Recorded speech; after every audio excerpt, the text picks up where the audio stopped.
அப்ப இருந்த ஆட்சிக்கும் இப்ப இருக்க ஆட்சிக்கு என்ன டிஃபரன்ஸ் அப்ப இருக்கிற ஆட்சிக்கு அவருக்கு 51% மார்க் கொடுக்கலாம். இப்ப இருக்கிற ஸ்டாலின் ஆட்சிக்கு 35% தான் மார்க் கொடுக்கும். ஏன்னா இவர் கூட்டணி சர்க்கார்ல நிக்கிறாரு. இவர் தனிப்பட்ட பேர்ல நின்று ஜெயிச்சாருன்னா அதுக்கு வலு ஜாஸ்தி. ஒரு கூட்டணி கலட்டிக்கிட்டாருன்னு வச்சுக்கீங்களேன், அப்பதான் இவருடைய ஸ்ட்ரென்த் தெரியும்.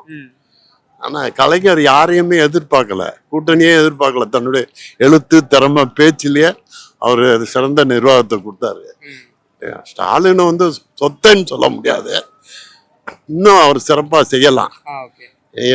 என்னுடைய கணிப்பு அது. இன்னும் விலைவாசி உயர்வு, ஜனங்களை பாதிக்கக்கூடிய வீட்டு வரி, மின்சார உயர்வு, இது மாதிரி பல விதத்துல வந்து சாதாரண மக்களை ரொம்ப பாதிக்குது. அதை வந்து அவங்க உணர்றாங்களோ இல்லையா, ஆட்சியில் இருக்கவங்க வந்து இந்த மாதிரி பேட்டி எடுத்து அவங்க காதுக்கு போகணும். வந்து வந்து நில இப்போ வீட்டு வரியெல்லாம் அதிகமாக கண்ணா பின்னான்னு உயர்வை ஏற்றி ஜனங்களை கசக்கிற மாதிரி இருக்கு. அதை யாரும் தெரியப்படுத்துறாங்களோ இல்லையான்னு தெரியல.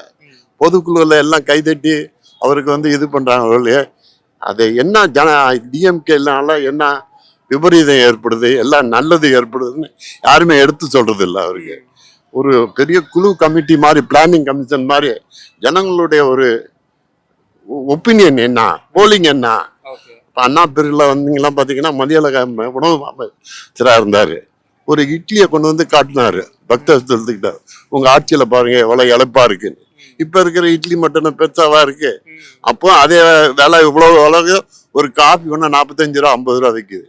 அதை கட்டுப்படுறதுக்கு உங்களால முடியல. ஒரு மினிஸ்டர் போடுங்க, ஒவ்வொரு ஹோட்டலுக்கும் இது எடுத்து ஏபிசின்னு சென்டர்னு போட்டு விலையை நிர்ணயம் ஃபிக்ஸ் பண்ணுங்க. அது ஒன்றும் ஃபிக்ஸ் பண்றல, அவன் ரேட்டை ஏற்றிக்கிட்டே போறான். சாதாரணமாக ஒரு காஃபி சாப்பிட்றதுக்கு 80 ரூபா 70 ரூபா ஆகுது. எங்க போய் சொல்றது? இது வந்து குறைகள் நிறைய இருக்கு. திமுக ஆட்சியில குறை இல்லையேன்னு சொல்லவே முடியாது.